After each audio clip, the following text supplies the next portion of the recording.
So, even as the impact of development of the democratic rights of women, Dalits, backward classes, they have received an increased attention in the past few decades. These have also exposed the weaknesses of the proposition that the developmental model, जोटाकि ମୁଁ କହିଛି ନେହରୁଭିଆନ model or Mahalanobis model, it would result in the elimination of differences.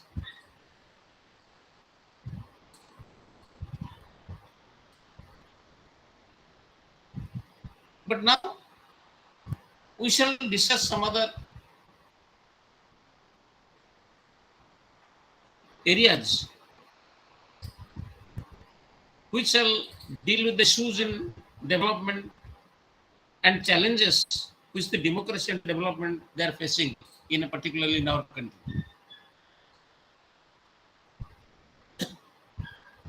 You know, the deep understanding of the Indian democracy involves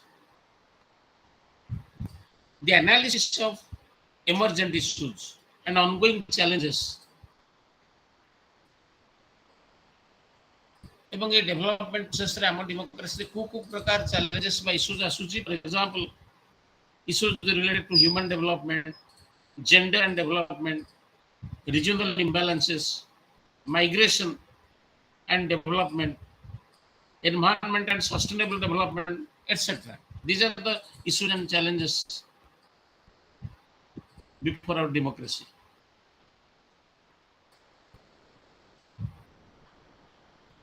So,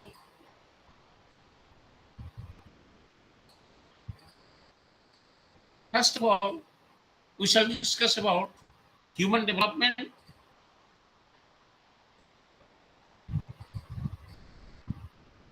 in the areas like health, education, and social security.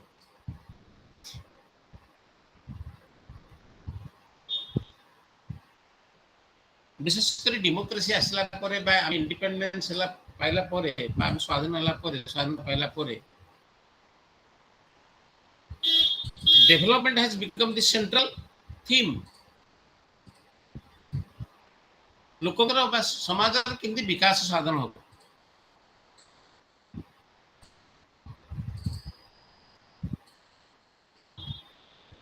And you know,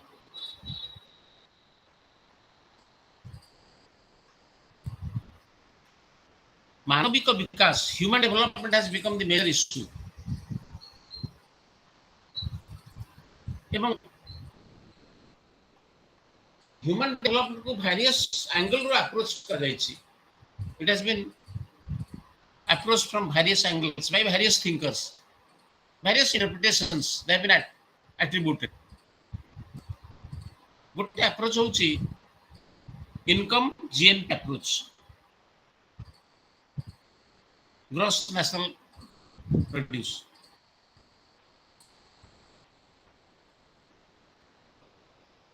You know, wealth or income of a person or even wealth of a nation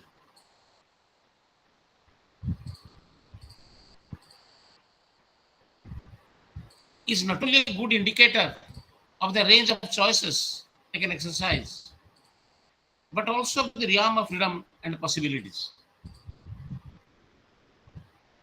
ତେଣୁ ଜଣଙ୍କ ପାଖରେ ଯଦି wealth ଅଛି,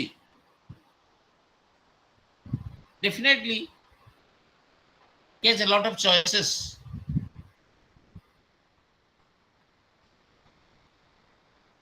which he can exercise in the field of freedom and possibilities.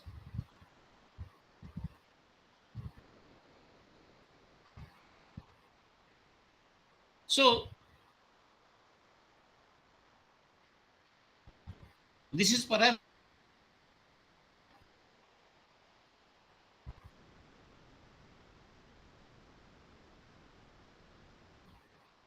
ଆମେ wealth by income को गोटे indicator हिसाब रे यूज कर परिबा जो थरे कि हमें that is the simplest approach एवं ताको भित्ति करके हमें मानविक विकास बा ह्यूमन डेवलपमेंट विषय रे मेजर करि परिबा. So according to this approach, that is the gross or the net produce of the country,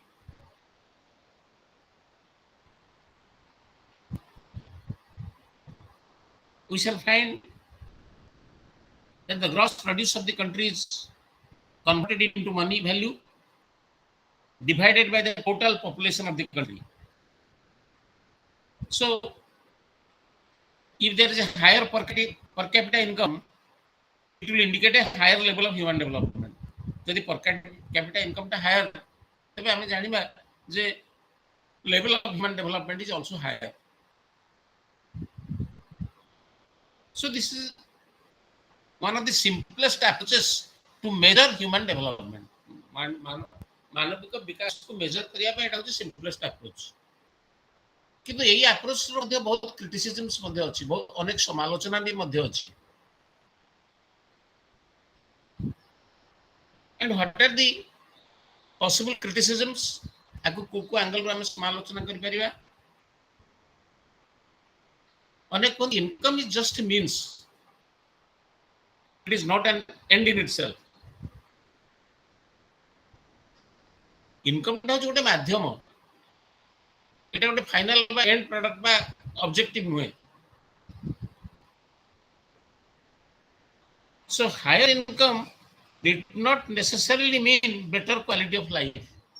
अधिका गोटे मो पाखरे वेल्थ बा संपत्ति अछि बा रोजगार करछि अर्थ नुहे जे मोर क्वालिटी ऑफ लाइफ टा मध्ये better. So to think that way is a misnomer. So well-being of an individual and society mostly depends upon the use to which income is put and not on the level of income alone. केवल गोटे रोजगार करदेले बा wealth बा संपत्ति आहरण करदेले जो quality of life better हबो तार किछि माने नाही. पर देखियो पड़िबो से वेल्थ टा की मार्ग रे विनियोग होउची, how that is employed. For example, higher income of a drug addict. Car income टा जते हायर हेले बिसा कुथरे जिबे, because it's a good drug addiction.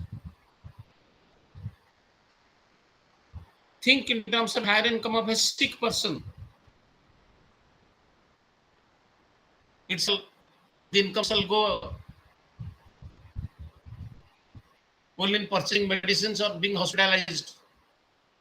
सेटा विकास मूलक काम रे लागि पड़छि कि त माने हायर इनकम अछि अर्थ नुहे जे लोकटार क्वालिटी ऑफ लाइफ भलो रहउछि. किबा गोटे देश जे कि प्रोलॉन्ग्ड वार जो थरे से सबले युद्ध करूछि तार एनिमी कंट्री के संगे रे, एंड देयर इंटरनल कॉन्फ्लिक्ट्स. एन सेथरे जेते वेल्थ हाउ न काहेकि that can not be considered to be one indicator of quality of life. कारण सेठी एनु इनकम खाली आसिले हबन, इनकम टा को मार्ग रे विनियोग होउची, that is most important. Then only we can say that sufficient human development has been arrived. एनु income टा गोटे मटेरियल एस्पेक्ट को जोउची. It takes into account only the material aspects of the social assets. It does not take into account the non-material components. Even well-being of a human society depends largely upon the opportunities and capabilities which are available to the individual in a particular society.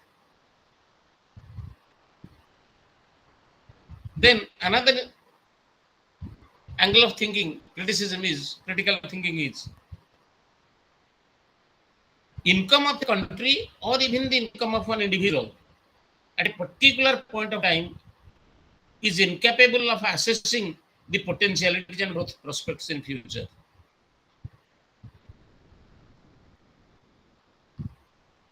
So countries which have made good investments in human resource development such as imparting education, skill. They may get low levels of income, but higher potential in future. जो country धरो तार wealth बा income टाकू education और skill imparting education बा शिक्षा प्रदान रे बा स्किल डेवलपमेंट रे यूज करछि से कंट्रोल लेवल ऑफ इनकम लो ही पारे किंतु फ्यूचर पे तार पोटेंशियलिटी का से डेवलप कला there is a higher potentiality possibility for the futures. So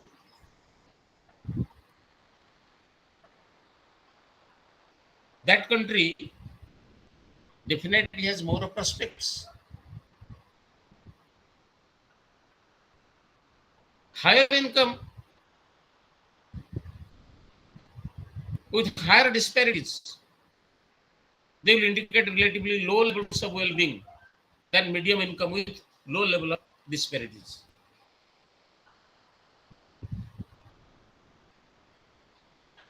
You know, हमें income approach by GNP approach का जो simplest approach of measuring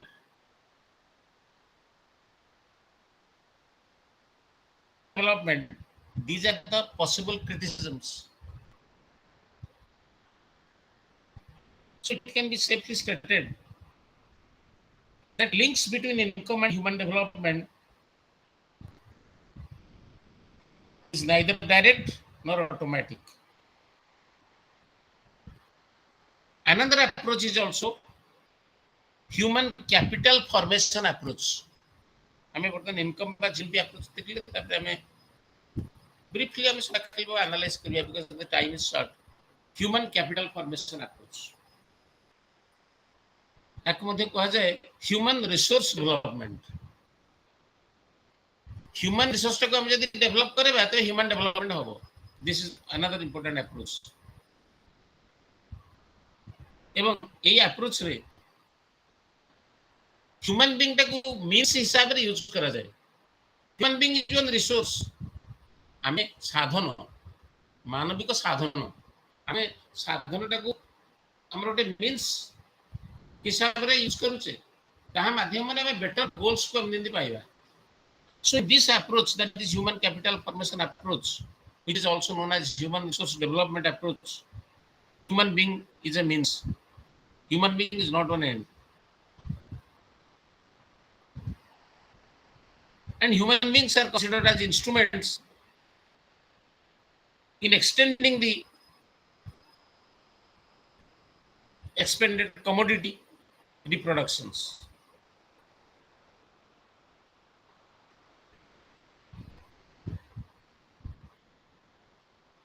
You know, to be recognized as a distinct identity is the quintessence to receiving any distributive justice. But this is very intricately related to the quality of life and also well-being of the human society.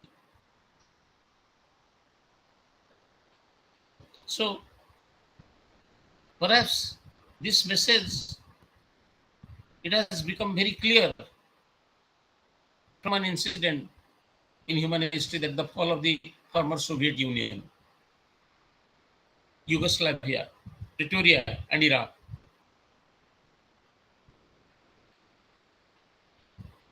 So redistribution and recognition have become very inseparable components of human freedom in this century. The other approach is human welfare approach. Human welfare approach gained popularity विशेषकर welfare state का जतले गोटे maturity level पे आसला जनमल राष्ट्र जतले emerge कला and it has matured. This human welfare approach has become more popular. This approach looks human beings more as the beneficiary of development rather than participants in the process.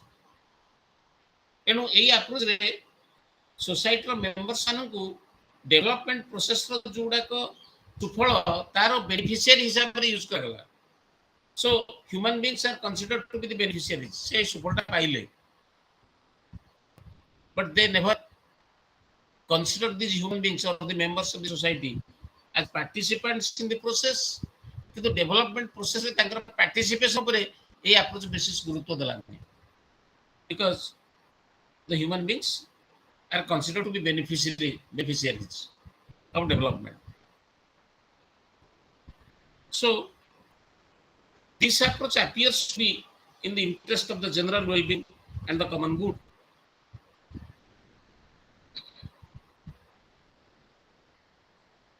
Primarily, it was in the aftermath of the French Revolution when there occurred a paradigm shift in the nature of social power।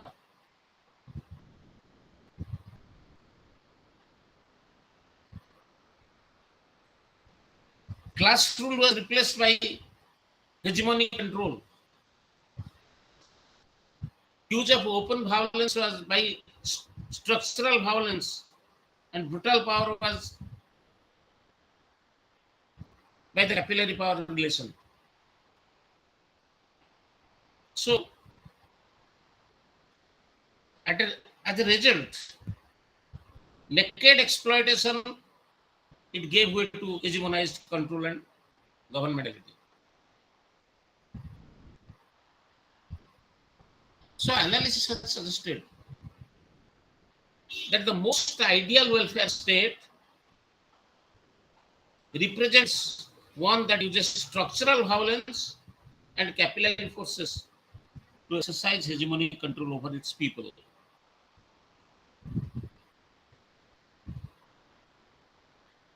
So consequently, what may appear as welfare measures, they are essentially components of hegemony control and aspects of governmentality, even though they appear to be welfare measures for common masses or for the most of the members of the society।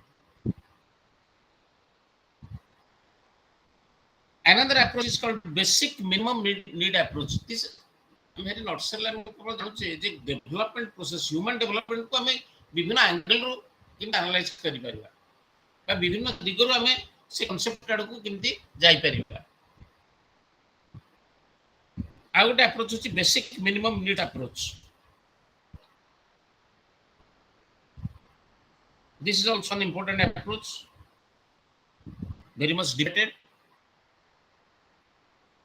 এবং International Labour Organization ILO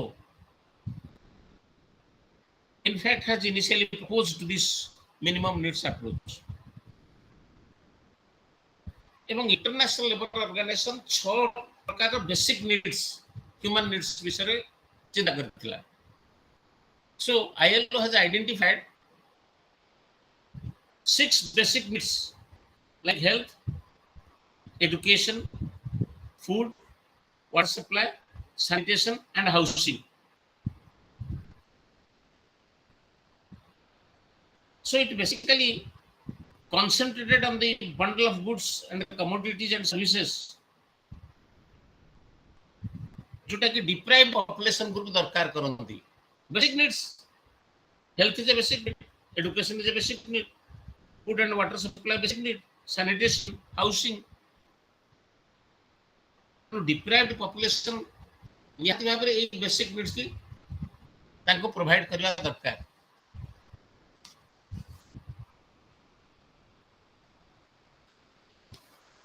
But there are also certain important issues which has been raised by this basic needs approach। प्रथम question होची who determines the basic needs। Human society रो मौलिक आवश्यकता जे को गुडा को एटा के decide करियो, who shall decide, who determines, is it the people, is it the government or any other organ of the state। For example, ILO considers employment as a basic need. According to Sydney Webb, Beatrice Webb, ସେମାନଙ୍କ ନାଁ ଆପଣ ଜାଣିଥିବେ welfare sector ସବୁ ଯେଉଁମାନେ Fabian socialist, Beatrice Webb, Sydney Webb. According to them, basic needs it includes leisure. In China, they consider a decent funeral.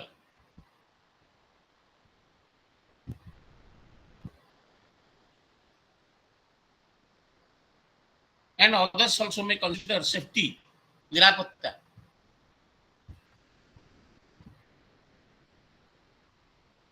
This is the basic thing that who shall decide what is the basic need? କାରଣ ବିଭିନ୍ନ କଣ୍ଟ୍ରିରେ basic need କୁ decide କରିବା ପାଇଁ ବିଭିନ୍ନ parameters use କରାଯାଉଛି. Then another issue is the concept of basic needs subjective or objective? How to resolve this difference, which emerges due to the position one occupies in the market?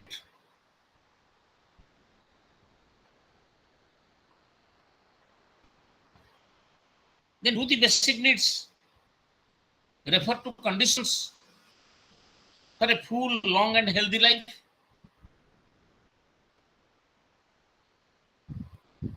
What is the basic? To assume that basic needs expressed by the consumers has a full knowledge of and free access to market.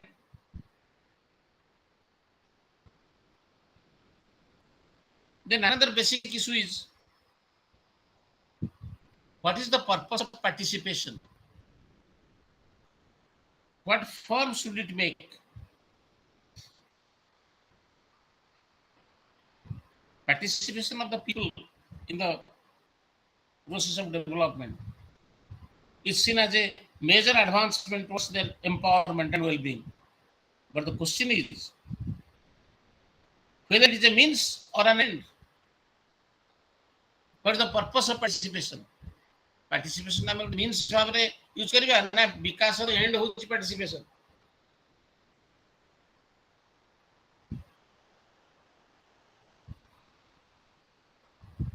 Then what is the relationship between the redistribution approach to development and basic needs approach?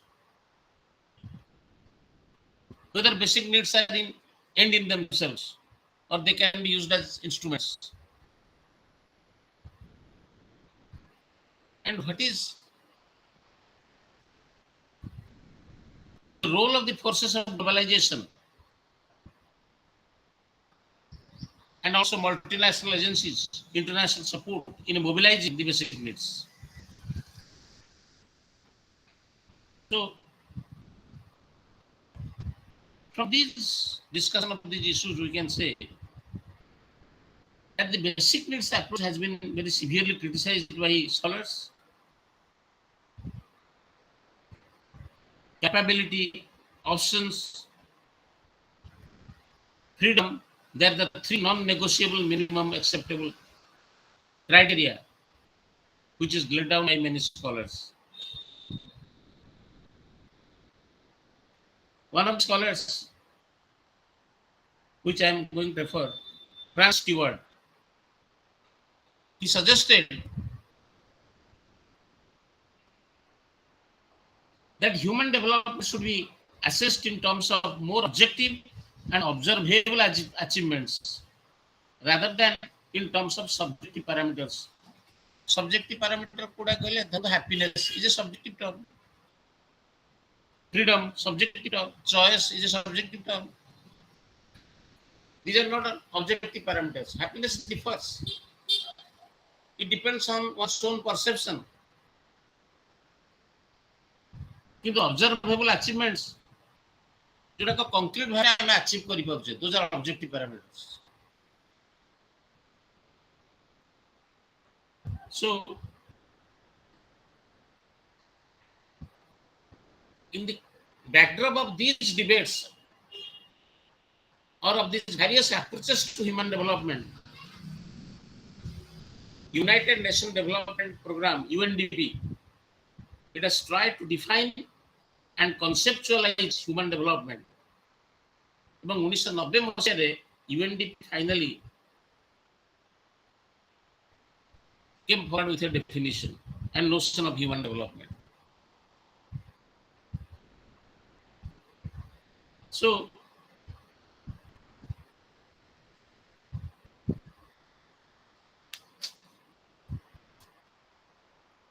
UNDP in its report made it explicit.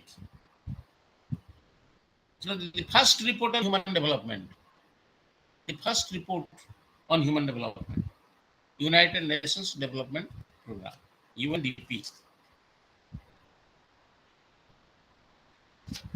ତାର ପ୍ରଥମ ରିପୋର୍ଟରେ ସେ କହିଛି, this report is about people and about how development enlarges their choices. It is about more than GNP growth, more than income and wealth, more than producing commodities and accumulating capital. A person's access to income may be one of the choices, but it is not the sum total of human behavior. UNDP has made it clear in its first report.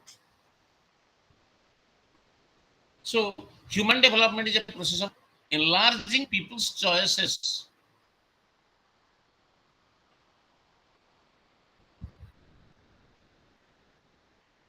And what are the other core issues of this report? UNDP report actually, it came forward with this definition of human development. And what are the other core issues related to that? A report, the other core aspects are development enables people to have their choices, though no one can guarantee happiness to others. Development should aim at creating conducive environment for the people to develop. It must create one conducive environment where people can develop themselves to their full potential. And they can lead a life according to their own needs and also their own interest. So development process must create that conducive atmosphere for the individuals. Then the report again highlights that the development should concern more than the formation of human capabilities, such as improved health or knowledge, and it should focus more on the realization of these capabilities. Another most important issue related to this report is human freedom is vital for human development. मानविक स्वाधीनता बिना मानविक विकास possible नुहे. People must be free to express their choices. मते choices बा possibilities sir को आउतो किनु ओते freedom दिया नथिबो to go for the choice. So freedom, human freedom is essential. It is vital. So human development is just not only the satisfaction of the basic needs, it is also a participatory process, dynamic process, ଏବଂ ଏଟା ଉଭୟ ବିକାଶଶୀଳ ଏବଂ ବିକଶିତ ରାଜ୍ୟ ପାଇଁ ରାଷ୍ଟ୍ର ମାନଙ୍କ ପାଇଁ ପ୍ରଯୁଜ୍ୟ, both for the developed countries ଯୋଉମାନେ ବିକଶିତ ଆଉ ଯୋଉମାନେ ଡେଭଲପିଂ ଯୋଉମାନେ ବିକାଶଶୀଳ ବିକାଶ ଦିଗରେ ଆଗଉଛନ୍ତି, ଉଭୟ କଣ୍ଟ୍ରି ପାଇଁ ମଧ୍ୟ this is applicable.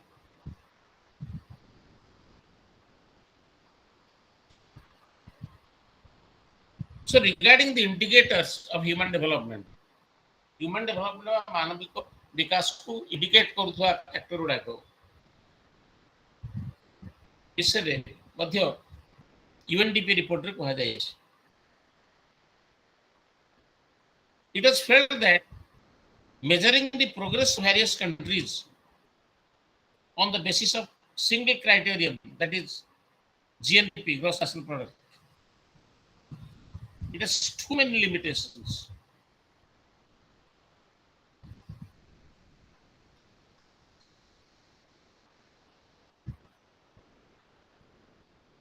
The 1990 report, it was the first endeavor in this direction.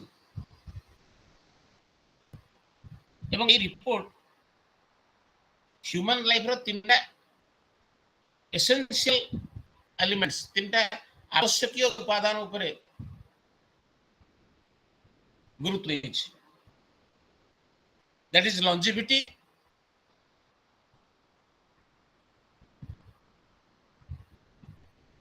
knowledge and decent living standards. দেখুন 1990 মସିହା রিপোর্ট ক্লিয়ারলি କହିଲା এটা তিনটি essential elements of human life. ଗୋଟେ ହଉଛି longevity, ଆଉ ଗୋଟେ ହଉଛି knowledge, ଆଉ ଗୋଟେ ହଉଛି decent living standards.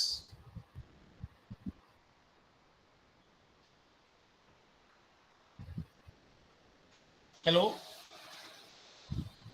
hello, am I audible? Hello, Yes, sir. am I audible? Okay, thank you. ତେଣୁ ତିନିଟା clear cut essential element of human life: longevity, ତାମାନେ ଲାଇଫ ଏକ୍ସପେକ୍ଟାନ୍ସି, ଦୀର୍ଘଦିନ ଏବଂ ସୁସ୍ଥ ଭାବରେ ବଞ୍ଚିବା। Life expectancy at birth is the indicator of measuring longevity. Knowledge is power. It's an old saying. So literacy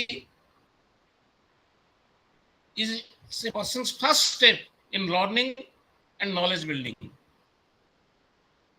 ସେଥିପାଇଁ literate ଲୋକର access to power ବେଶୀ, possibilities ବେଶୀ, capabilities ବେଶୀ।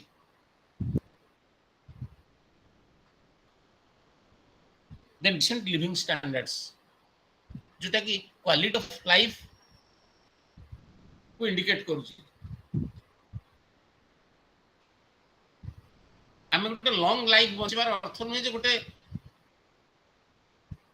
Animal living, we must lead a quality living. So decent living standards also another essential element of life: longevity, knowledge. So the above mentioned three indicators like longevity, knowledge, decent living standard, they have also serious limitations owing to the level of macro generalizations of the averages.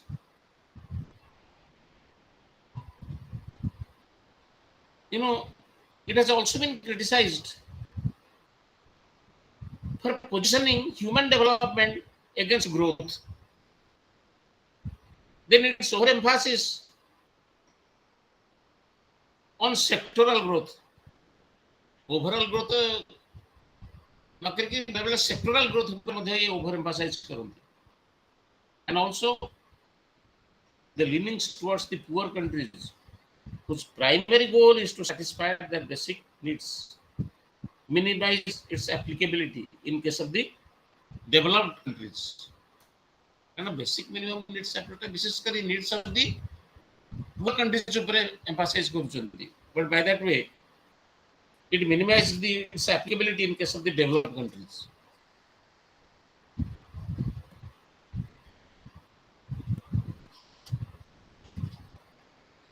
So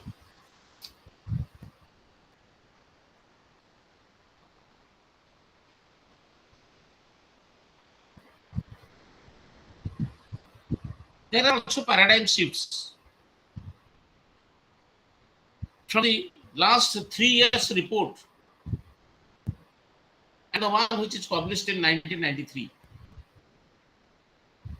People's participation, their security, they were the major issues in the Human Development Report of 1993. It also emphasized on progressive democratization and increasing empowerment of the people as minimum conditions for human development.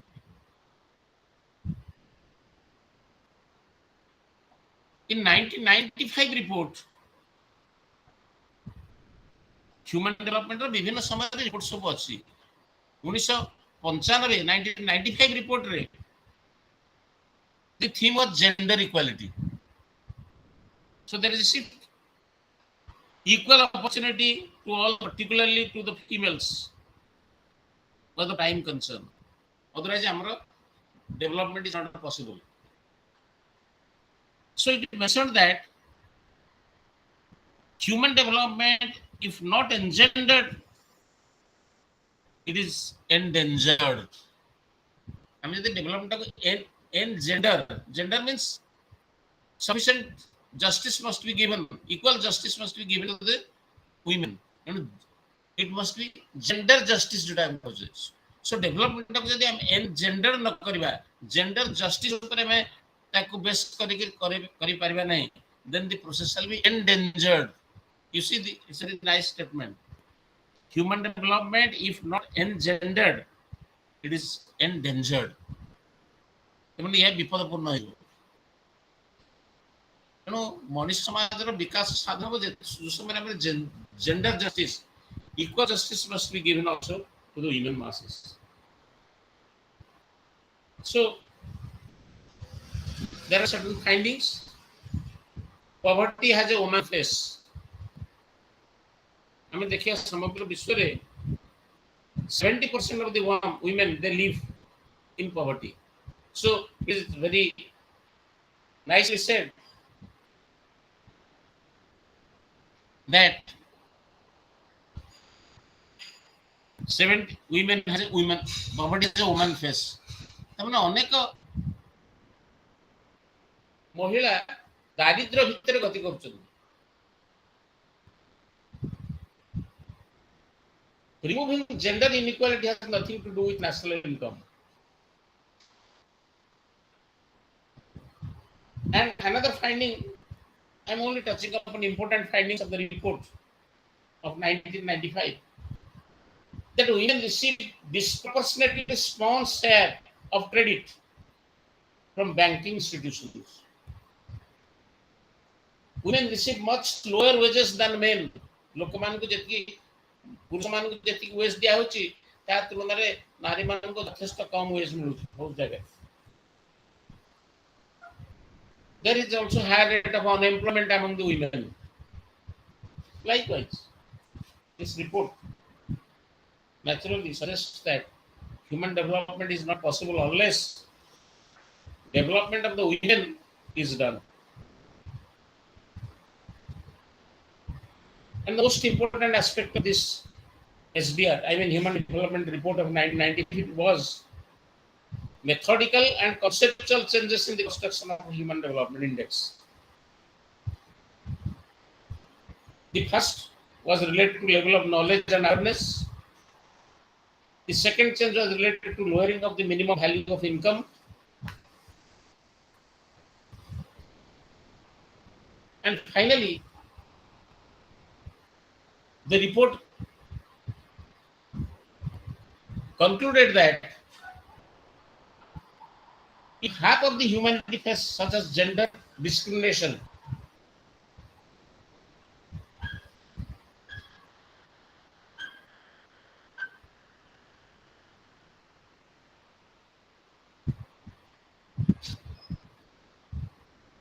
unless we remove this gender discrimination, unless reduce violence against women, we cannot think in terms of a full-fledged human development. So the report also took full note of the gravity of this situation and initiated the process of computing gender equity sensitive index or GDI, gender related development index, GDI, along with human development index.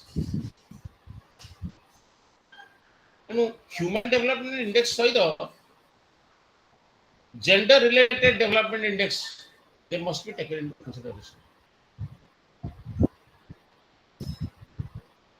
And they must be computed simultaneously.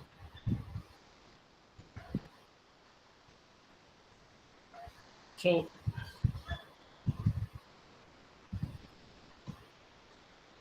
in 1997 report, we are now 93, the 95, the 97 report. of UNDP. It considered poverty eradication as the necessary step for human development. କିନ୍ତୁ ବିଭିନ୍ନ ସମୟରେ ତାର ରିପୋର୍ଟରେ ସେ ବିଭିନ୍ନ ଥିମ୍ଟାକୁ ନେଇଛି. 1997 considers poverty alleviation, poverty eradication as the necessary step for human development.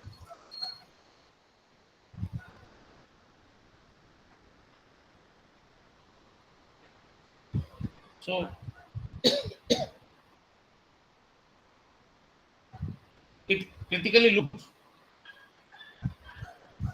to three perspectives on poverty, that is income perspective, basic needs perspective, and capacity perspective.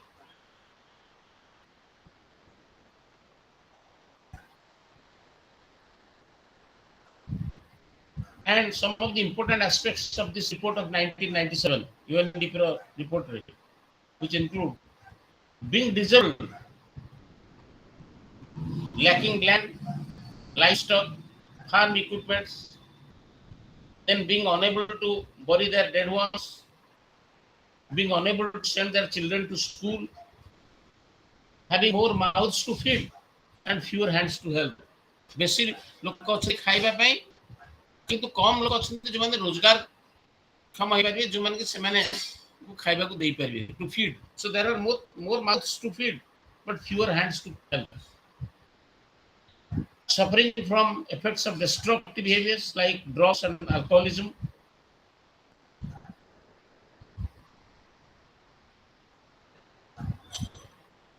having to accept demeaning low status work. So these are the criteria of ill-being. I mean, well-being ଯେମିତି କହୁଛେ ତାର opposite ହେଉଛି ill-being. These are the criteria of ill-being which have been pointed out by this report of 1997. And because the theme of that particular report is poverty alleviation, poverty eradication. So an important feature of that report was preparing human poverty index for developed and developing countries respectively.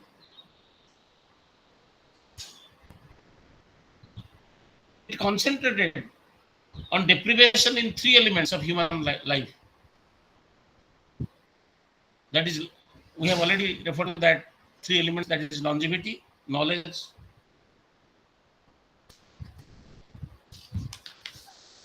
and what is the other one? Decent living standard.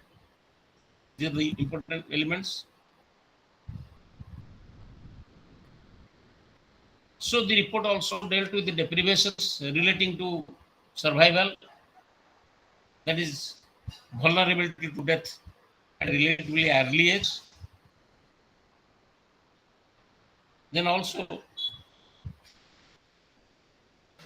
that is related to longevity, relating to knowledge, being excluded from the world of reading and communication, and relating to decent living standard, means those who lie below the poverty line. So the deprivations relate to these indicators. Then let us go for the report 1998. It was different from the previous reports. 1998 ମସିହାର UNDP report concerns of all the previous reports were centering around increasing consumption and meeting basic needs.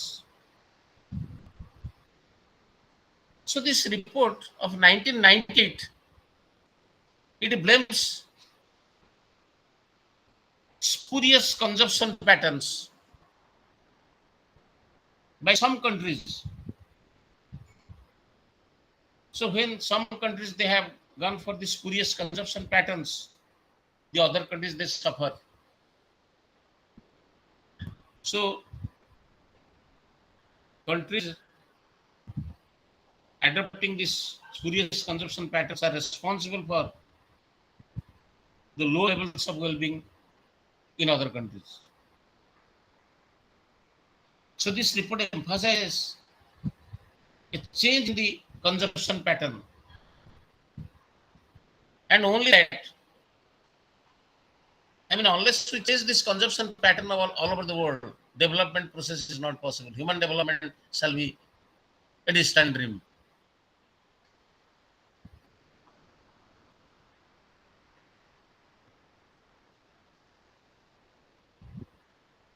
Then the report of 2000, very briefly, I am just touching upon the core points because of paucity of time. Report of 2000 started with a strong and uncompromising commitment to human rights, freedom, solidarity, in order to bring on human touch to globalization. এই রিপোর্টে କୁହାଯାଇଛି যে human development of human rights, they have shared a common vision, they have a common purpose.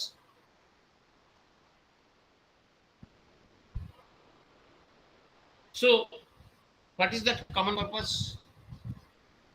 and what is the core theme of this report? Freedom from discrimination. Discrimination may be on the ground of gender, ethnicity, nationality, origin, religion, like that. Then freedom from fear of threat to personal security. Freedom to develop and realize one's human potentiality. Freedom from injustice, violation of the rule of law. Freedom of thought and speech and to participate in decision-making process. Freedom for decision to work. Freedom to adapt a decent work. And without exploitation, a work without exploitation. So the report of 2000 emphasized on these aspects of human development.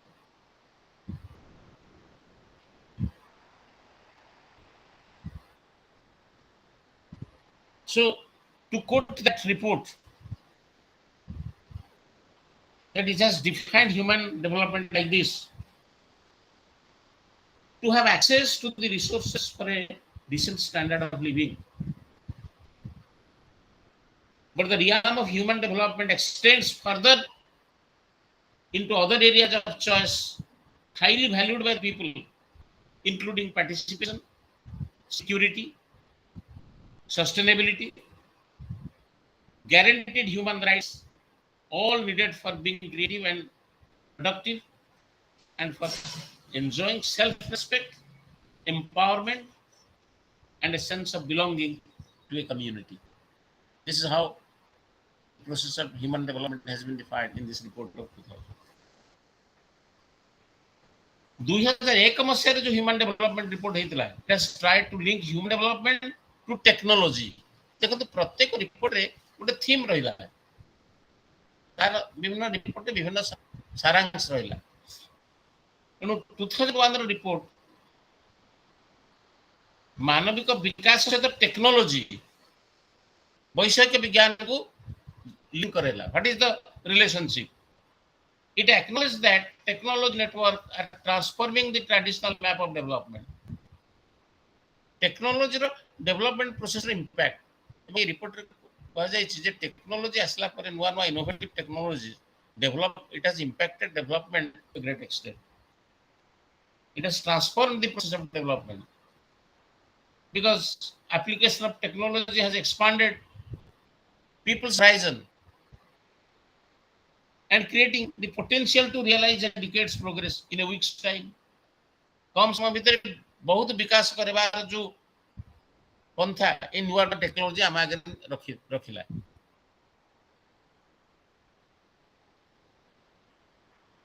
2002 report adds a new dimension to human development.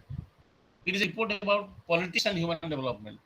2001 technology and human development, 2002 report politics and human development. And this is about how political power and institutions shape human progress. So according to the UNDP report of 2002, democracy that empowers people must be built on confidence and the resources of the people. and it cannot be imported. And respect for difference is the heart of democracy and development. We must try to respect differences. जोटा कि democracy and development process ର ଗୋଟେ core ଜିନିଷ. This is highlighted in the report of 2002 of UNDP by UNDP. ଏବଂ 2003 ରେ this is very vital. Report of 2003 makes a bold beginning by setting Millennium Development Goals, a compact among nations to end human poverty. So, according to the declaration made by the heads of the states, it is binding on every state to attack inadequate income, widespread hunger, gender inequality, environmental degradation or deterioration, lack of education, healthcare, and clean water. So, goals and targets that have been fixed, जोटा कि आपण माने अल्प होते जानिचंती millennium development goals MDG. Goals like eradication of extreme poverty and hunger, achieving universal primary education, promoting gender equality and empowering women, reducing child mortality, improving maternal health, combating HIV, AIDS, malaria, and other diseases, ensuring environmental sustainability, and developing a global partnership for development. These are various goals in this Millennium Development Goals. And also, for every goal, targets have been fixed.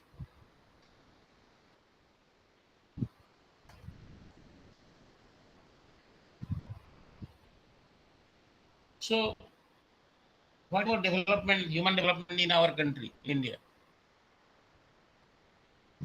Unlike many developing countries, we have also a well-developed statistical system.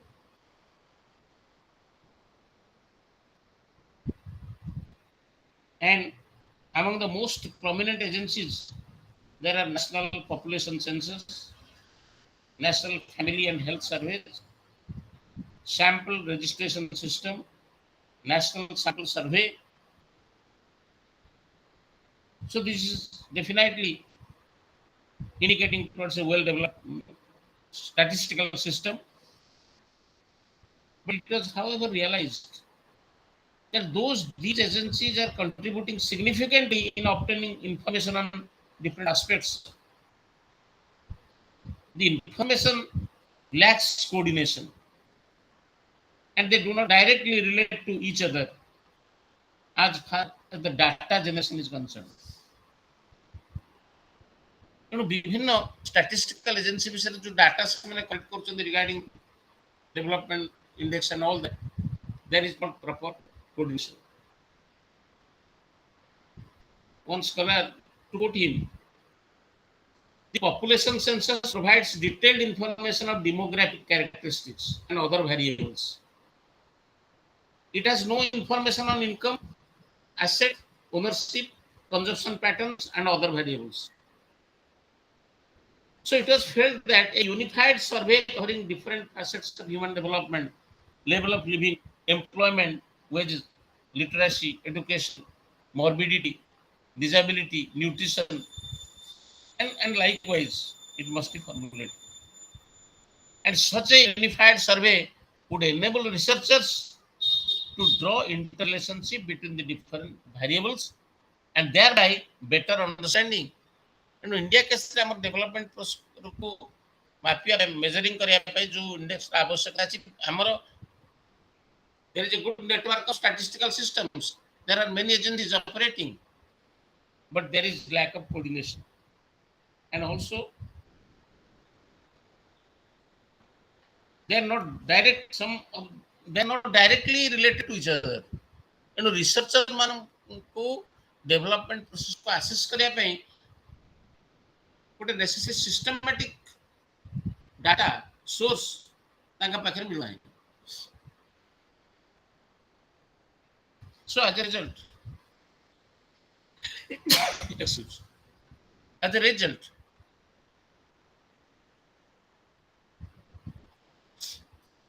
we have human development report at the national level published every year, and it has become also very popular among the planners and scholars of some of the major states like Maharashtra, Madhya Pradesh, Karnataka, Rajasthan, UP, etc. They have also prepared their own human development reports for their respective states.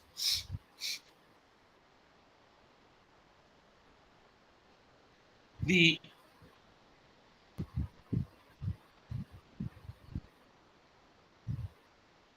overall discussion regarding this human development process and the indicators of human development in the country definitely requires still more positive and innovative ideas so that the proper assessment of the whole picture can.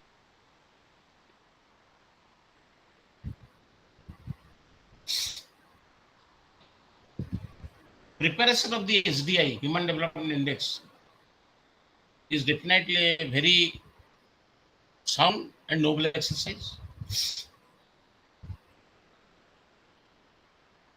And particularly in an unequal world.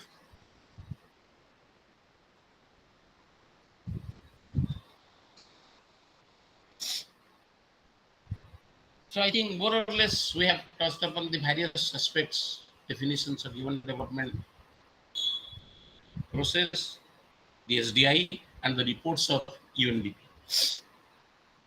The next unit shall cover gender and development. ଆମେ ଦେଖିବା gender development ଉପରେ ମଧ୍ୟ UNDP ତାର ନିର୍ଦ୍ଦିଷ୍ଟ ବର୍ଷର report ବିଷୟରେ କହିଛି.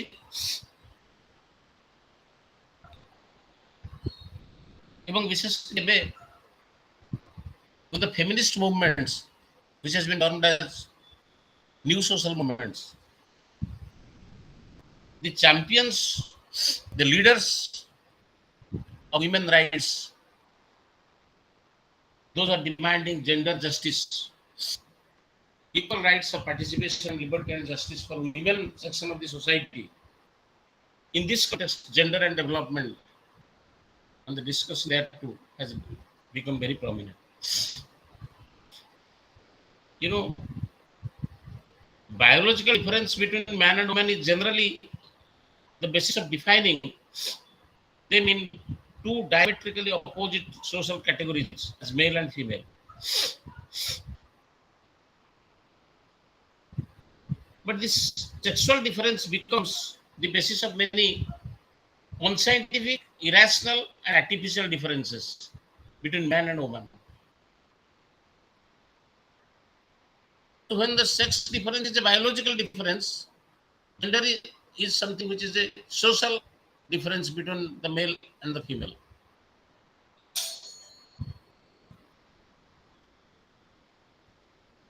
So while sex is natural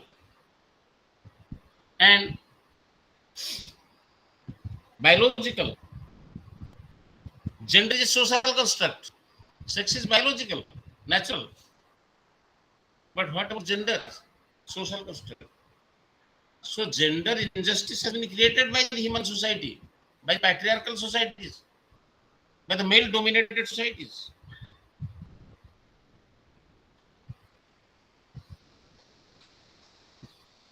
So according to the sociologists and also the historians of gender relations, women have been given a lower socio-economic and political status in social hierarchy. Sex is biological, the gender is a social construct. Up till now, the society is patriarchal. There is a tendency of male dominance. And this has created a big discrepancy between the male members and between the male members and the female members in the society. And this status is determined by the politically and economically dominant power, which is quite often widespread.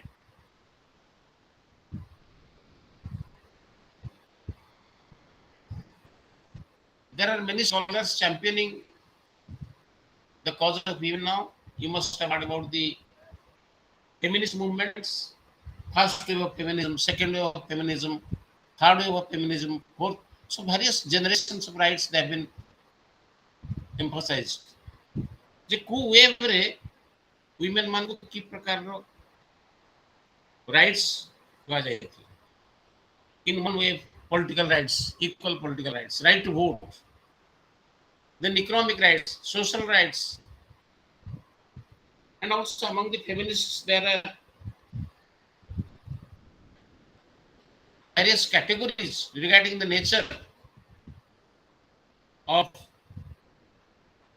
the demand. Some are the radical feminists, some are liberal feminists, some are socialist feminists. Liberal feminists, they are almost satisfied with the equal status of women with men. Socialist feminists, they mostly emphasize on invisible work, the unpaid work which has been extended by the women. Yeah, for example, a lady member of the house is doing a lot of household work, taking a lot of household responsibilities, starting from cooking, baby care, and housekeeping activities and all that. But for that, he's not paid. She's not paid. So invisible work in households and all that. This particular issue has been taken up by the socialist feminists. Economic power, economic equality. Think of radicals. The radical feminists, they go slightly farther than the liberals. They are just not satisfied with the equal status of men and women. By granting equal political rights, social rights, or economic rights is not enough. They say that personal is political. It's a very good slogan with the radical feminists.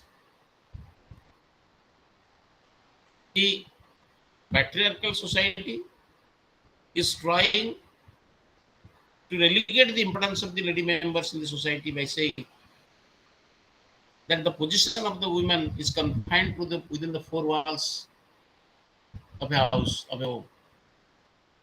By saying that they only occupy the private space. But radical feminists say no. Personal is also political. That is also public. They have equal say. They have equal participation. Not only in the household, but also in serious matters like policy making and all that. And another important thing is that you cannot denigrate them just by saying that they are different biologically and all that. It is time to celebrate the difference. They are different, and their difference is to be celebrated. They are more important. So either to radical feminists, they are more aggressive that way. So whatever it may be,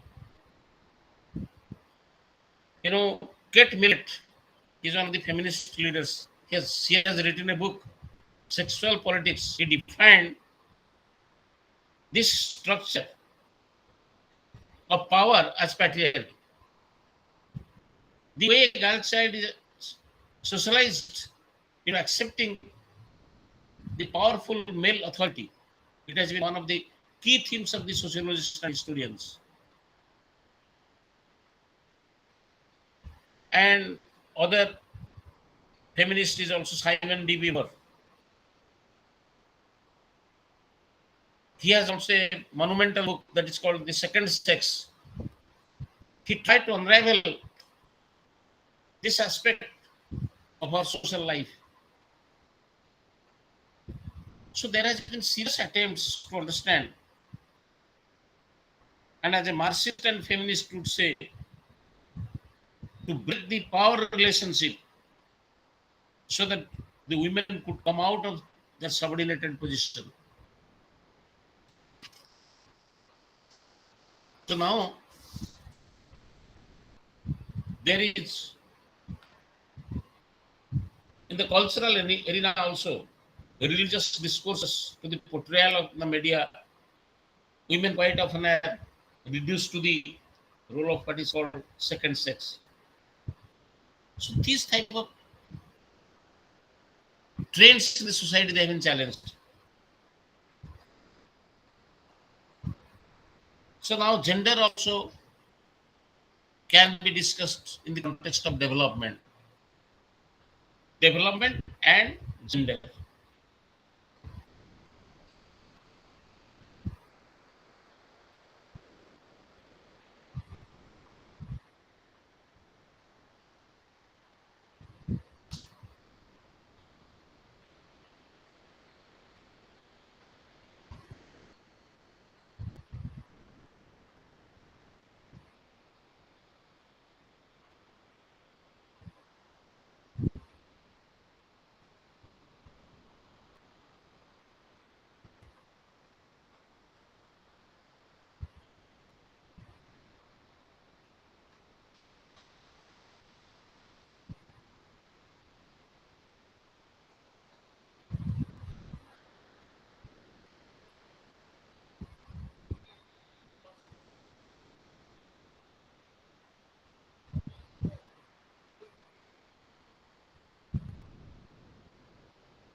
So feminism has really it has much of interesting literatures they have come up. Among new social movement, the feminist movement really has assumed a lot of importance.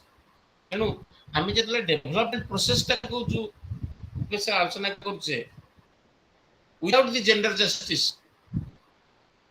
ମାନବିକ ବିକାଶ କେବେ ହେଲେ ସମ୍ପୂର୍ଣ୍ଣ ନୁହେଁ, ଇଟ୍ is incomplete. Show ଏପର୍ଯ୍ୟନ୍ତ ଆମେ ଦେଖିଲେ development has been differently defined as progress, as positive change in the socio-economic position of the people. And in the third world, and in most of the erstwhile colonized countries,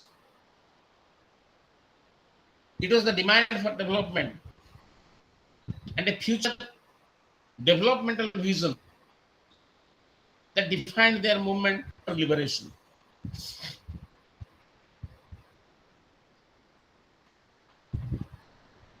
So the vision of development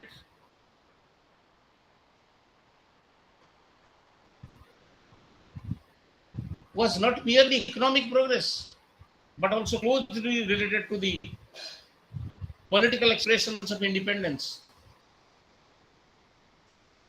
And democracy was closely tied to this vision of independence.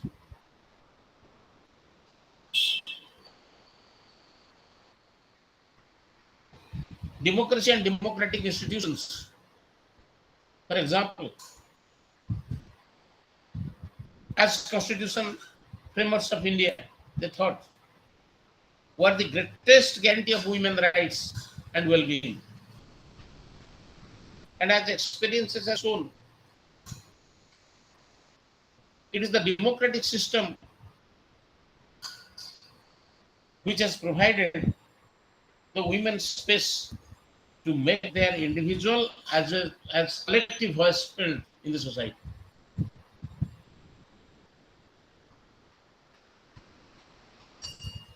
We know state has occupied a central role, a central position in the process of development.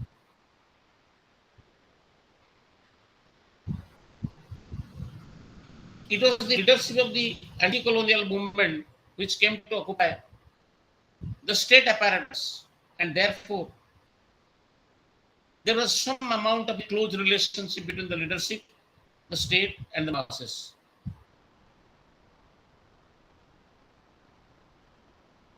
It was only the state which could have mobilized resources at large quantum, and therefore it became crucial.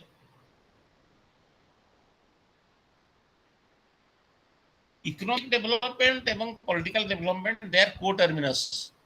They virtually terminate at the same time.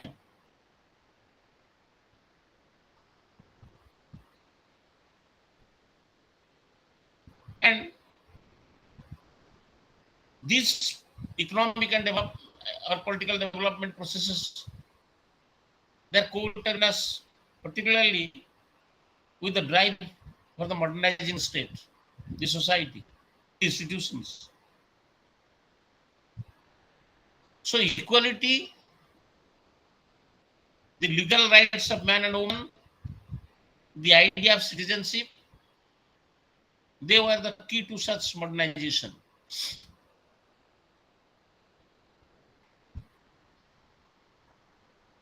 There are two predominant strategies for the development followed by the less developed and ex-colonial countries. First, there was a sense of urgency in correcting the disarticulation affected by the colonial countries. And creating an industrial base for the future industrial and economic activity and growth. In this,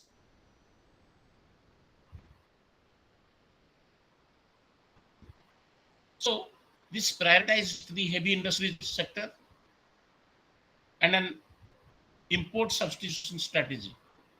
In many countries like India, Egypt, Iraq, Pakistan, even in Iran, it was the state which initiated and also supervised the entire activity through planning, resource mobilization,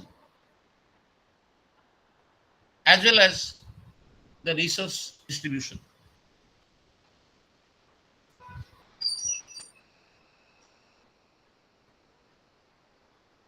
Let us talk a little about the agencies of development, the agencies which are involved in this process. You know, there is a close link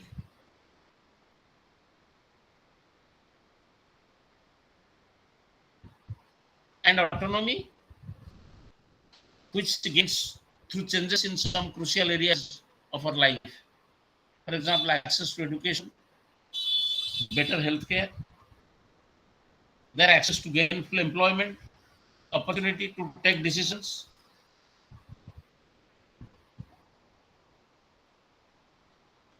So, this society, as we know,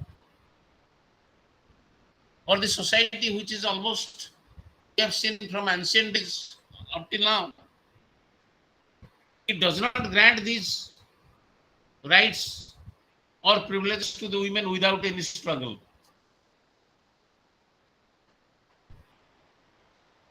Three agencies, they help the women section of the society and they help her in the struggle for their freedom, for their equality.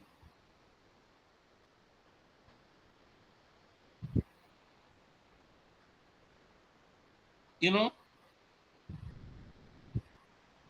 thereby these agencies help her gain the required autonomy. And they are namely the individual, means she herself, the community that she lives in, and the modern times, the state. And with Tinita agency, women emancipation by women empowerment rate, help କରିଛନ୍ତି those are the individual means the woman herself, because she is the protagonist of the women emancipation movements or the feminist movements. Then the other one is the society in which she lives. Society also has developed various moves, various institutions, thereby proliferating more of vistas, scopes for women rights or women emancipation, and the other one is the state. State as an important apparatus. Of course, at present, besides the individual, the society, and the state, which are important agencies for those who matter in bringing change in the status of women in society, there are also recently other agencies are coming up like United Nations, World Bank, multinational aid and developmental agencies, supra state or multinational agencies ବୋଲି କହିପାରିବା। ଏମାନେ ମଧ୍ୟ gradually they are contributing to this particular field where women can assert themselves. Women can have equality with the male members of the society. They can be more assertive and all that. So, individual, society, and the state. Then also the recent most agencies like United Nations, World Bank, multinational aid and development agencies, which are also supra-state agencies.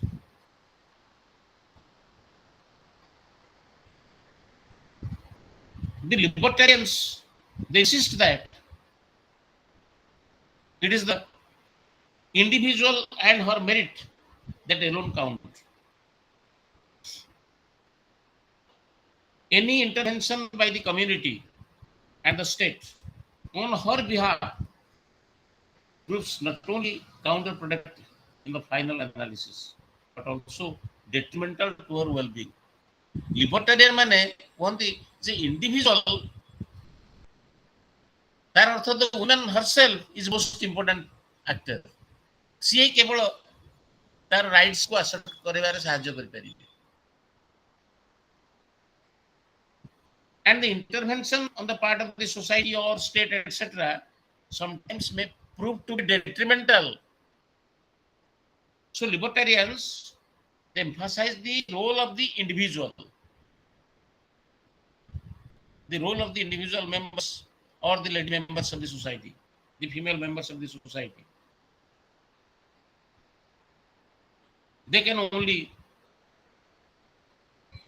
help themselves. So if there is any intervention from the community or the society or other established apparatus, that will be inimical, that will be detrimental to the interest of the women.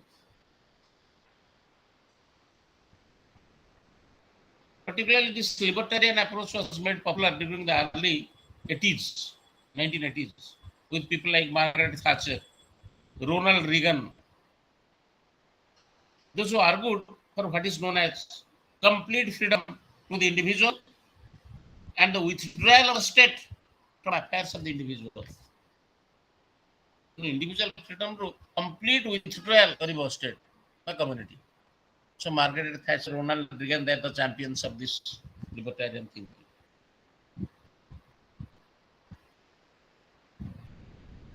There is another stand, the communitarian view. Communitarian view ର କିଛି advocates ଅଛନ୍ତି। ପ୍ରଥମଟା ହେଉଛି individual, the libertarian. Whatever the next agency, community. କିନ୍ତୁ communitarians ସେମାନେ community କୁ ବେଶୀ importance ଦିଅନ୍ତି।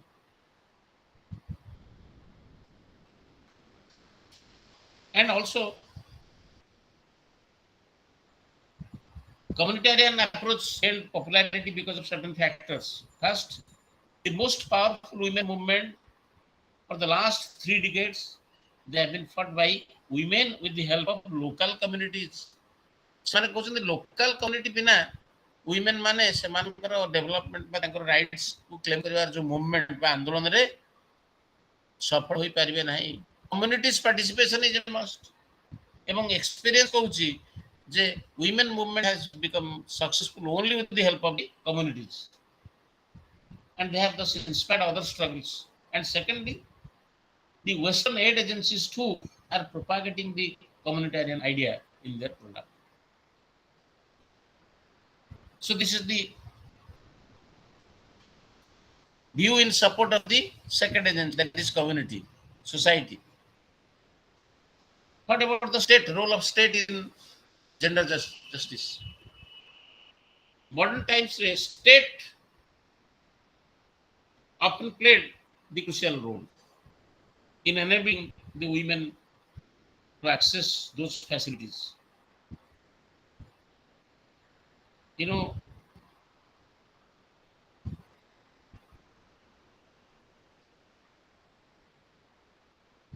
because by when the state goes to war, for example, with another state, it can be harsh to rights of women. Iraq under the Baath Party rule in the 70s gave women tremendous autonomy and facilitated their development.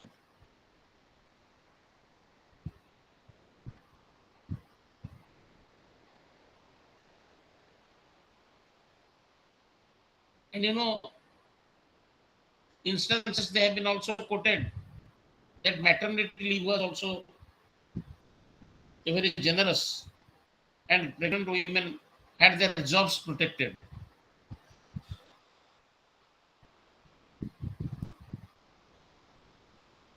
So these are certain cases in case studies of Iran during the time of war.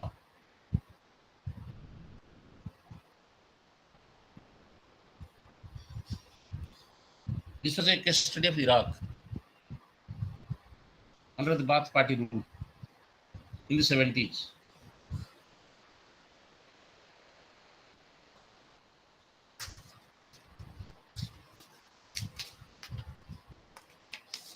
So now, whatever it may be,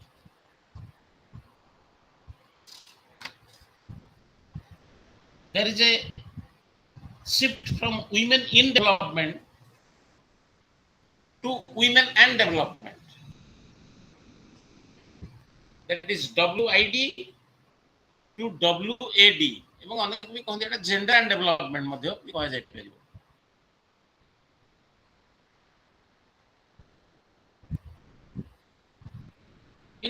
The result of the criticisms of development was that by 1986, at the end of the United Nations initiative, in which Indian experience and women's movement also had a contribution, there should be large scale and conscious effort to involve women in the development process. And the women must be given access to the formal sectors of economy. And at the strategic level, WID approach, that is women in development. WID ଗୋଟେ କୁହାଯାଏ, ଗୋଟେ WAD, women and development. ଅନେକ ବି କହନ୍ତି gender and GAD approach ବି କୁହାଯାଏ। In WID approach, focused on women as a group, and they sought to address the exclusion of women from the development process. It emphasized that if development would only incorporate and include women's productive capacity, it would be much more efficient. And since the 1970s, the world is no more the old world. The global environmental concerns, issues of smaller communities living in far-off places like the villages in the Himalayan hills,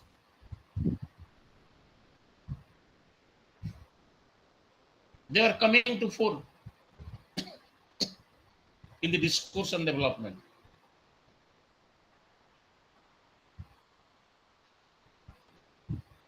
So starting with the German Greens, the concerns began to take shape in the women's movement as well as movements of different local communities.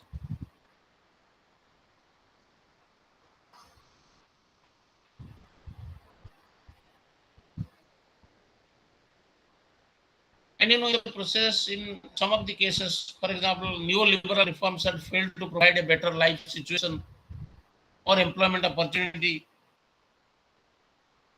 And end of 1970s saw economies after economies in Latin American plunging into economic and financial crisis. The women became the worst sufferers of this development. And as a result,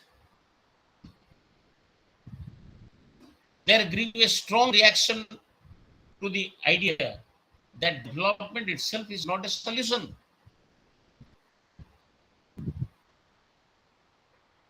Thus, critique of components of development, they have taken the shape of critique of development itself. So, a large number of women movements, multitude of feminist movements across the world, they also added to experience, and this showed the deep negative impact of development work by the state or multinational agencies were doing on the lives of females at the local level. So all these have led to what is in the theoretical domain began to be referred to as gender and development. Please remember, it has shifted to another paradigm, that is women and development, or we can say GAD, gender and development paradigm. And this should advocate not to look at women as just to be there to be inducted into some development programs, but argue for looking at development as something completely different from how it has been perceived so far.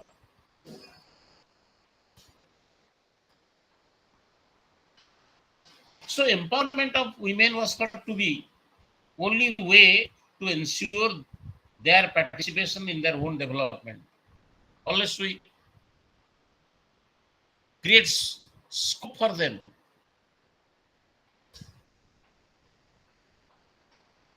we cannot think in terms of their development.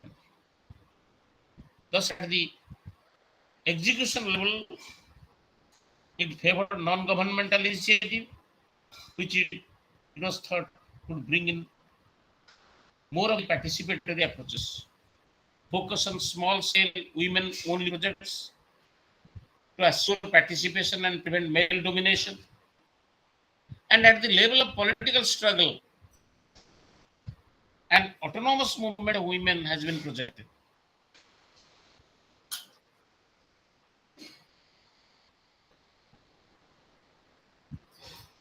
You know, this shift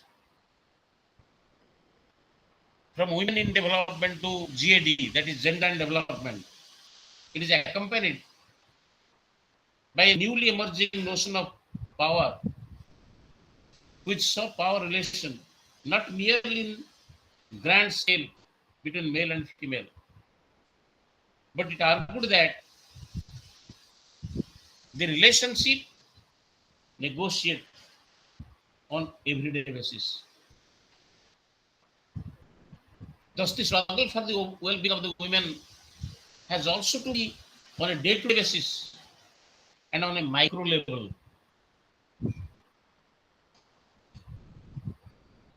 So, at the strategy level of gender and development,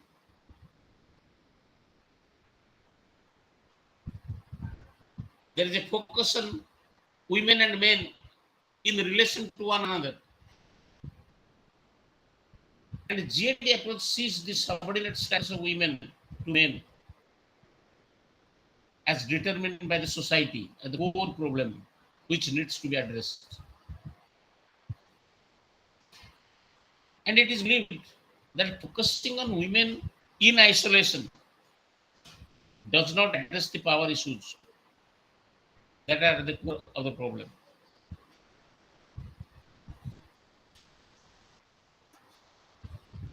So, gender equality, equality between men and women, entails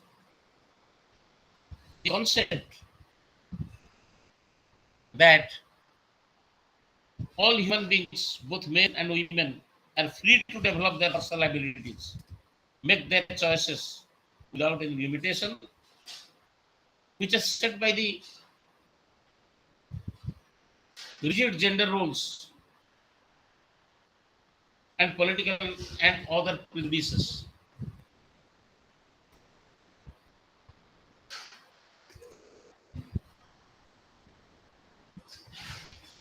Development is seen as the only way possible to bring out a positive change in the status of women and change gendered exploitation. Indian developmental experience has been a shining example of this. So, what is now referred to as a Nehruvian vision is based on the development. In India, for example, at the time of independence, the political equality between men and women are considered as a matter that was settled. So, this was only economic equality which was sought after, but political equality was settled at the time of independence.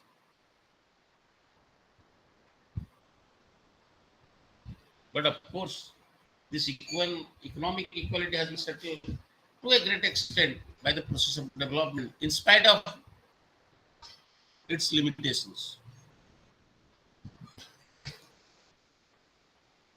Over the years, in India, the welfarist approach and the pressure of the movement and other autonomous groups, they have provided major correctives in the attitude of the states and also in the attitude of the male members of the society. And during 1980s, efforts were made to make gender an important component in development programs. 1980 ପରେ gender କମ୍ପୋନେଣ୍ଟଟାକୁ development process ସାଙ୍ଗରେ ଜଡ଼ିତ କରାଗଲା।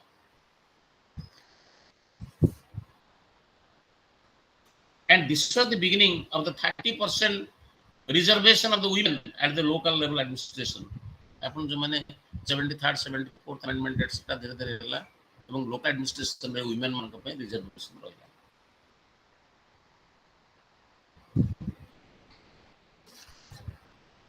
So, gender equality entails the concept that all human beings, be it men or women, they're free to develop their personal abilities, make choices of their own, without limitation, intimidation, or any interference. And their different behavior and aspirations should be valued, and they would be treated fairly according to their respective needs. And I think development process is considered to be an important way to achieve this. And let us go for the other chapter, regional imbalances. Within another 30 minutes, we can wind up. I think ଅଳ୍ପ ବହୁତ ଆମେ ସମସ୍ତେ regional identity ବିଷୟରେ ଜାଣିଛେ। Regional ବା ଆଞ୍ଚଳିକବାଦ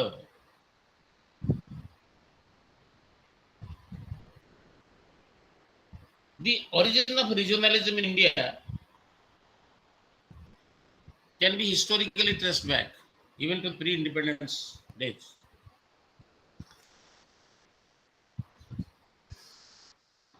There are many factors which contribute to this regionalism. ଆଞ୍ଚଳିକବାଦ କେମିତି ତାର causes, how does it emerge?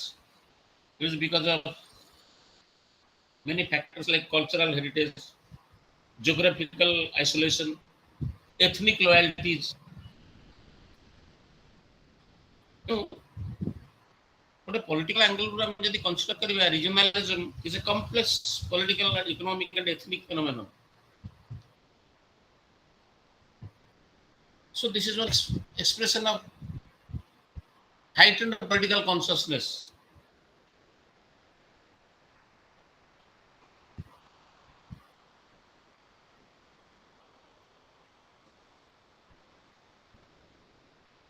So it follows that the general factors behind the growth of regionalism mostly are cultural, ethnic, and linguistic diversities in India. And because we are a society of pluralities, diversified society, experiencing many cultures, language, religion, etc., regionalism has come to stay with us even in our pre-independence days. And after independence, when we chalked out our own independent and free constitution, we have developed certain mechanisms in, for example, federalism. It is an institutional mechanism which has been treated as the cornerstone of India's democracy, which has enabled the regional social groups like ethnic, linguistic, tribal, cultural groups to obtain a share of resources, satisfy their demands for recognition.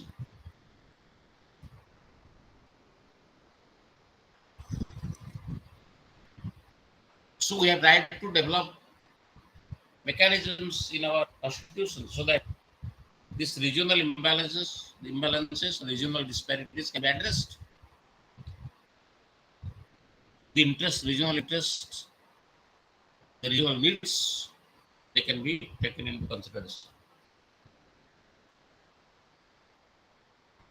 Regionalism is a complex socio-political phenomenon, and there are various dimensions of this phenomenon of regionalism.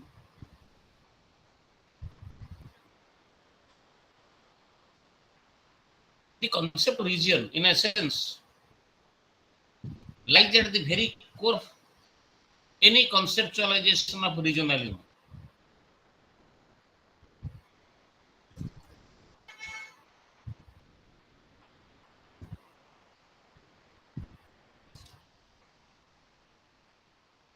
As for the social cultural aspects of region,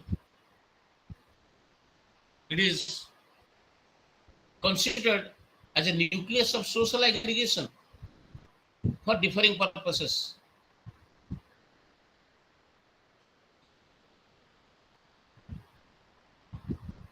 And even if a region is a territorial concept,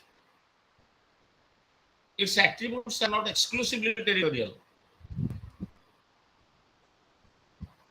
And that regionalism emerges primarily because of the differing perceptions of the regions by respective political leadership and also by the popular masses. Regionalism essentially territorial ହେଇଥିଲେ ମଧ୍ୟ the attributes of regionalism are not exclusively territorial.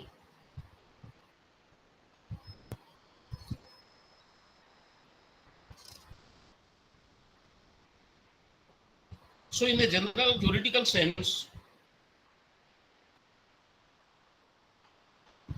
regionalism has become, it has been analyzed broadly by classifying into certain manners like a manifestation of state relationship as an outcome of internal colonialism, as a subsidiary process of political integration. Likewise,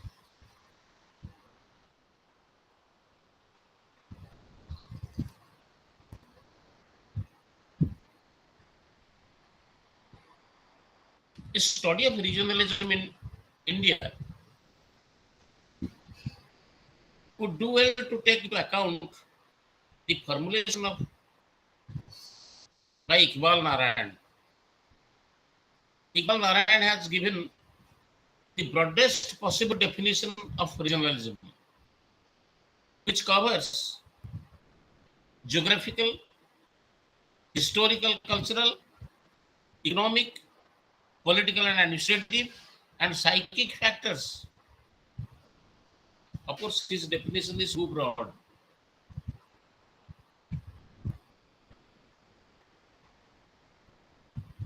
And it is too broad to capture the essence of regionalism. So it may mean almost anything to anybody. As a matter of fact, the multiplicity of factors which equal Narayan seeks to associate with this phenomenon of regionalism may even apply to nationalism or any other social phenomenon.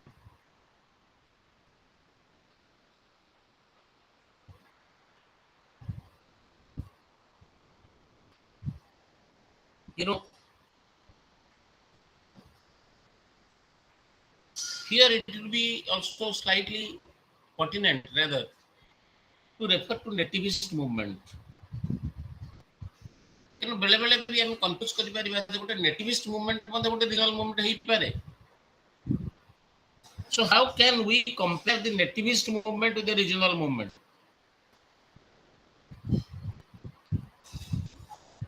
Nativist movement माने the movement by the native people. बेले बेले regional movements are also led by the people of that particular region.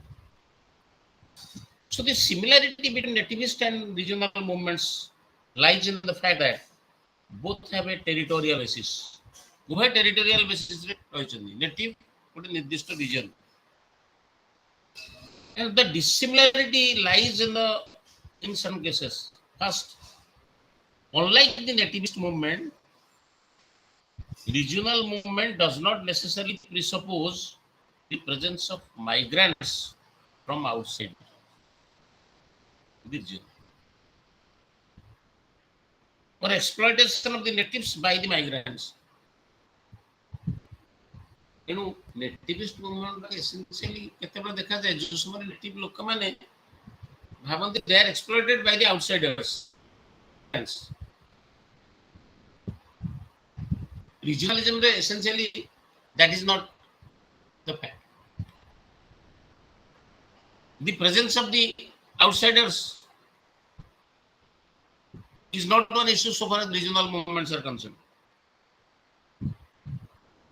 That is why nativist movements is not always characterized by ethnic selectivity.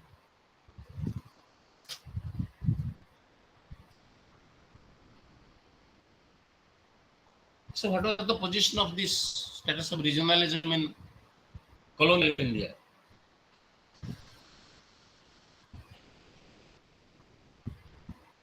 Regionalism in India can be historically linked to the growth of Indian nationalism and the nationalist movement.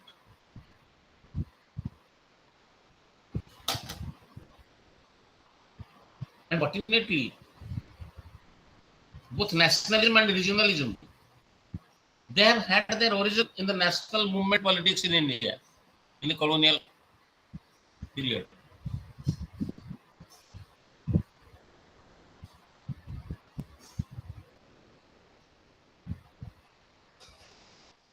The nationalist leaders, they expressed its discontent against the British colonial domination and highlighted the unity of Indian people in a struggle against it. So this is how two major concepts of Indian nationalism, that is Swaraj and Swadeshi, evolved in the course of Congress-led anti-colonial movement. And with the advent of modernity and nationalism, a process of bourgeois class emerged. And this class transcended the barriers of caste, religion, and tribe.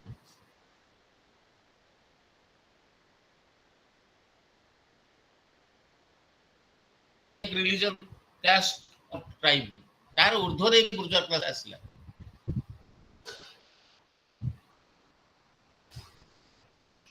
So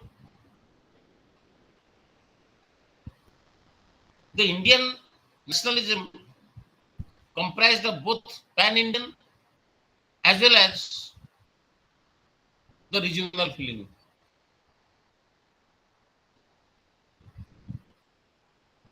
So today it is widely also recognized that India is a state where there is multiplicity of this type of identities. And during anti-colonial struggle, Indian nationalism was predominant and subnational regionalism was subdued. Subnational regionalism. So regionalism was identified with subnational identity.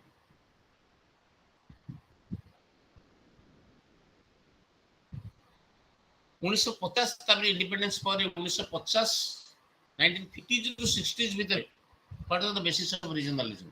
ଆଞ୍ଚଳିକତାବାଦର basis କ'ଣ ଥିଲା? In the immediate aftermath of the decolonization, regional problems emerged primarily in form of regional pressures and the movements whose area of operation coincided with the federal territorial divisions of the Union. And federalism as a formal institution was enshrined in the Indian Constitution. And it was a particular arrangement which recognized the regional heterogeneity of India.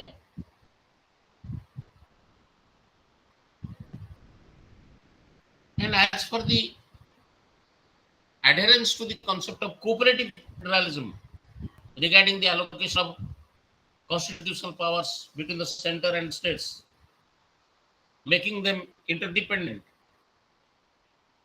it was due to the urgent need felt among the members of the Constituent Assembly to deal effectively with the acute regional problems, to integrate the princely states in India, and to undertake the task of initiating and implementing the policies for industrial and agricultural development. So it would be necessary to note here that there were some members, though in minority, who did advocate greater decentralization in Indian federal system. And of those belonging to Congress among them, they were clearly inspired by Gandhian notion of panchayat or village-based federation, as envisaged in 1946 memorandum to the Constitution Committee of the Congress.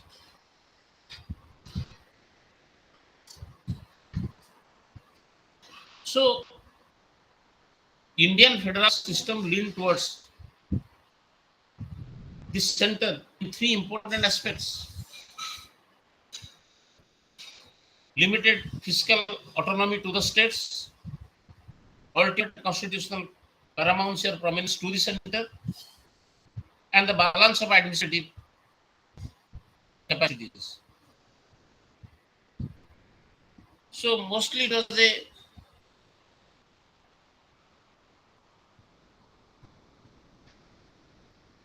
unified federalism. Center was strong. The first significant political expression of regionalism was in the form of demands of the reorganization of the states in 1950s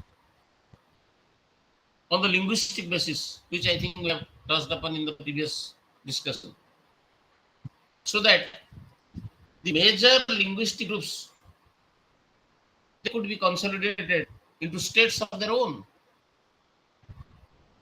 and political parties or various groups, those who represent these groups, called for the redrawing of the state boundaries on the linguistic lines.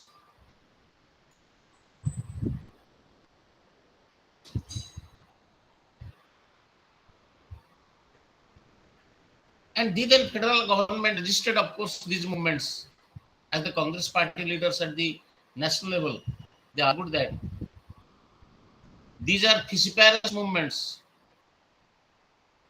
divisive movements. They will divide the country. It might lead to balkanization of the union. So the attempt on the part of these nationalist leaders to impose Hindi as the national language, it has also evoked anti-Hindi Dravidian movements in the South India. So these were the incidents of regionalism immediately after independence. So the linguistic regionalism primarily emerged as a result of the alleged unequal distribution of scarce resources among the different social cultural sub-regions. So in such movements, economic factors played a crucial role.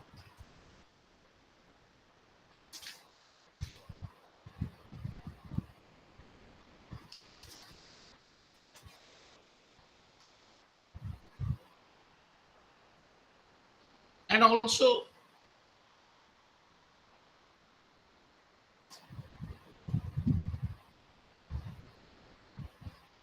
other considerations besides this linguistic factor are also very much there. They have played also important role in reorganization of the states. For instance, in case of Punjab, Maharashtra, the newly emerged middle caste or rich farmers supported the demand, whereas in case of the northeastern states like Nagaland, Meghalaya, Manipur, Tripura, and Arunachal Pradesh, ethnic and also economic factors they played a crucial role. ବିଭିନ୍ନ ରିଜନରେ ତାଙ୍କର movement ପାଇଁ ବିଭିନ୍ନ factors they have played important role. When the caste and class played important role regional movements in states like Maharashtra, Punjab, etc. In northeastern states like Meghalaya, Manipur, ethnic factors and economic factors they played important role. So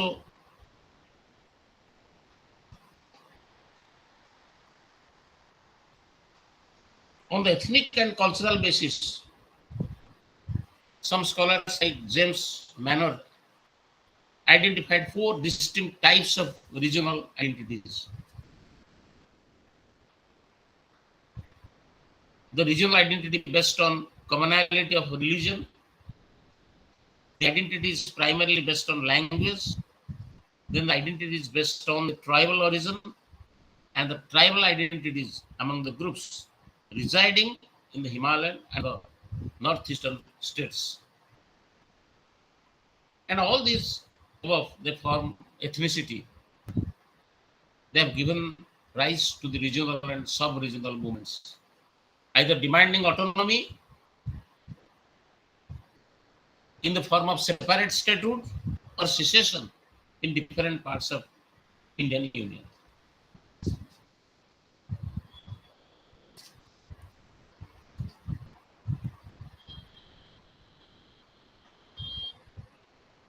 And also in the recent years,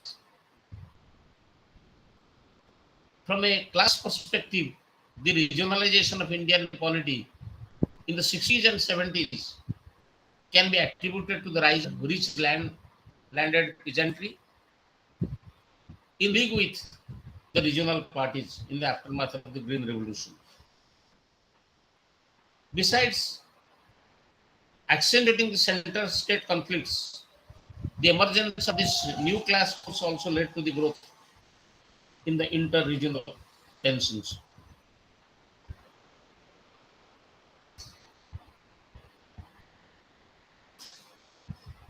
So,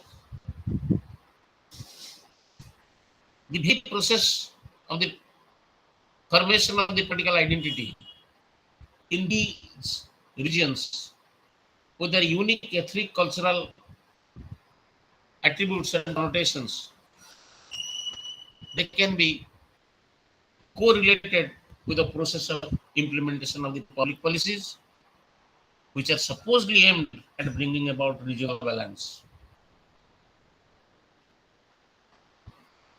So, what was the political economy of regionalism in India? India in transition. Among the political factors responsible for the upsurge in the growth of regionalism in the recent decades, it has been the factor of the decline of Indian National Congress as the dominant party, particularly after 1967. So the steady organizational and ideological decline of the Congress, as well as its increasing dependence on the politics of populism and radical rhetoric devoid of the programmatic efforts in the 60s and 70s, saw the loss of capacity in accommodating all sorts of interests. So the over centralization of political power at the center and the attempt to undermine the regional non-Congress parties of significance led to strengthening the forces of regionalism in states like Jammu and Kashmir and Punjab.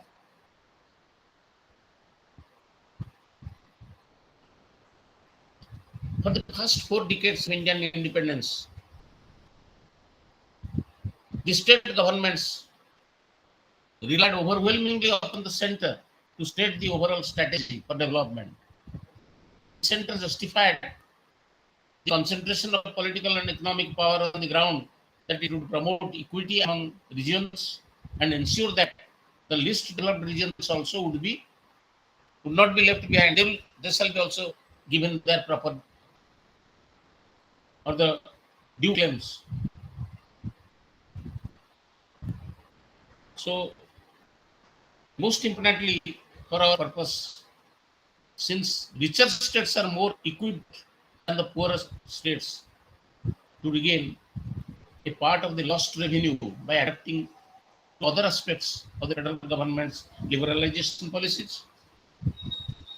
This divides the regional political elites from different states.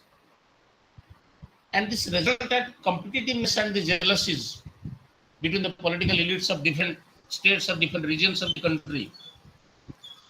It can explain the cases where political resistance to the economic reform measures it has been accentuated and they overcome completely by the center. So it's time to conclude.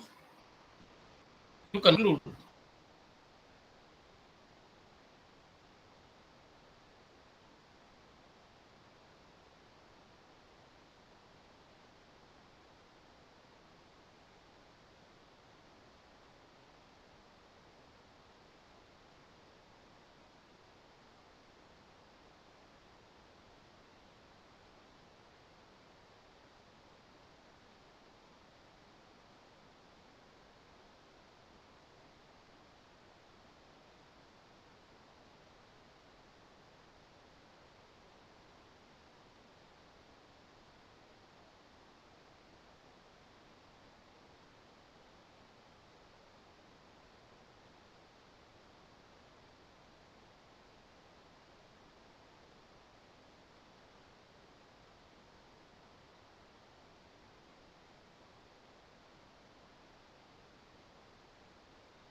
Hello.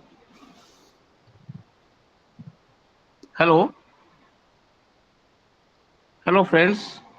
Yes, sir. Hello. Again, sir. Hello. Again. Hello. Hello. Am I audible? Yes, sir. Hello. Yes, sir. Okay, then I think we have already concluded our discussion. So, regional imbalance, it must be addressed properly, and it cannot be left to the market forces that are exclusionary in nature and therefore detrimental to the interest of the peripheral regions. So the problems of regional imbalances must be addressed. And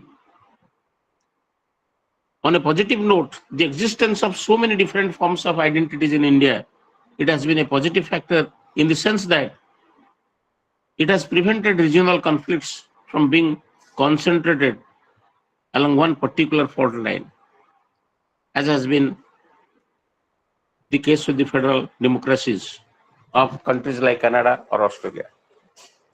Okay, I think it's time. It is already more than 7:05.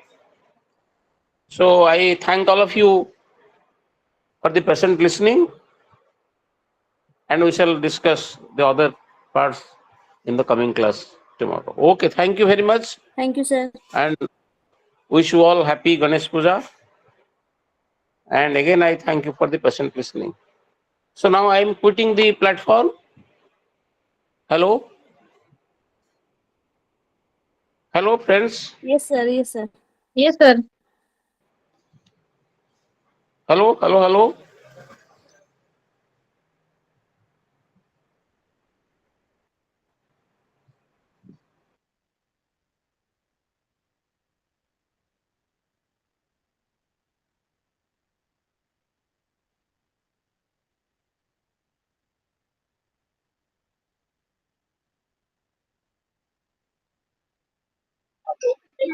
Hello, Nandini. Nandini. Nandini.